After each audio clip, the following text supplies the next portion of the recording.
About to hear from two Iranian Americans who escaped the regime. Sheila Nazarian got out in 1985. She was 6 years old, smuggled in the back of a truck covered in burlap sacks. Sardar Pashayi is a former Iranian national wrestling champion, former head coach of Iran's national wrestling team. His dad was a dissident and a political prisoner in Iran. Sardar says he could not go to his parents' funerals for fear of being arrested if he went back to the country.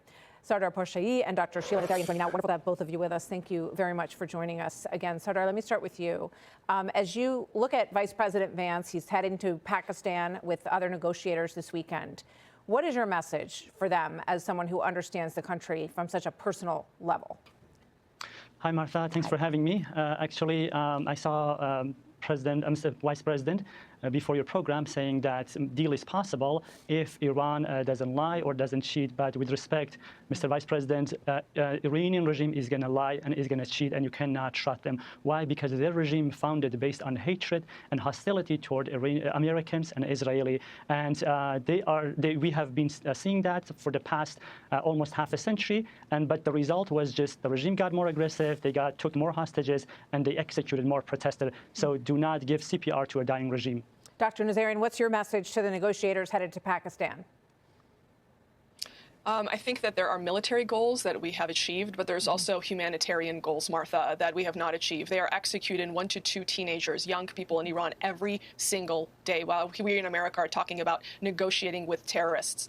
This regime has to go. There is no regime change, as President Trump, who I adore, has referred to many times. This is not regime change until this regime is gone and the Iranian people are freed from this murderous Islamist regime.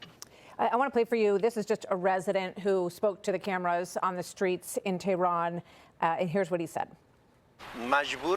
They were forced to accept these terms because of the resilience our people showed over these 40 nights, so that the blood of our martyrs would not be in vain, and so we could achieve our main goals on the international stage.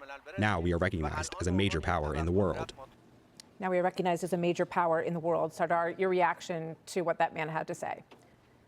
You know, a regime is using his propaganda everywhere, and you saw they took all of those children for using as a human shield. They don't care about the people. It's just like pushing this narrative to picture that all Iranian people supporting the regime and also hating America or the Western values. This is not true at all. When I talk to people, as you mentioned, with all of these difficulties, you know, they're buying generators, they're saving water, they are having an extremely difficult situation, which is caused by Iranian regime, but extremely worried that the regime survive. This is really the biggest fear they have. So when they see these military bases, detention centers are being destroyed, they are not sad. When they are seeing these top IRGC members are being killed, they don't mourn them. Actually, they feel that the world is safer. So I hope international community do not forget about the people of Iran. Yeah, I'm so glad you're making this point. It's so important. You know, we heard from a lot of Democrats, Dr. Nazarian, that they were shocked at President Trump's comments the other day about, you know, the potential for ending a civilization. And then after he, you know, agreed that they'd work on a ceasefire, this was their reaction to that move. Watch this. Donald Trump just caved, backing down from his fake deadline. Trump has backed off, and there will be some who will call it, you know, taco. Right? Trump always chickens out, which is making way too light of it, but it is also a truth. Iran has taken America's and Israel's best punch and is still standing, still negotiating. The talk of unconditional surrender has been replaced. They are mocking us right now. Your reaction to that, Doctor? I think there's 2 points to be made here. Number one, the Democrats first say, oh, you're going to destroy an entire civilization. And then when that doesn't happen, they say, oh, he didn't destroy the entire civilization, Taco Tuesday. So make up your mind. And then the other point with the language of President Trump, Martha, Iran has been saying death to America and death to our civilization every single day for the last 47 years. So if President Trump wants to speak their language and say, no, you know what, death to you, good for him. He's just speaking in a language that they're going to understand. Sardar, just about 20 seconds left. You know, once again, what you want people to understand about how important it is that this doesn't end with this regime in power.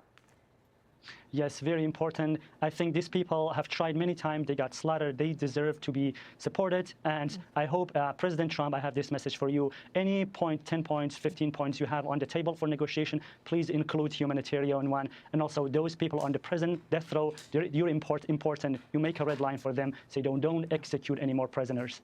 Thank you both so much for your bravery. You've been through a lot in your lives, and it's wonderful to have you both here. Sardar Pashayi and Dr. Nazarian, thank you for joining us today.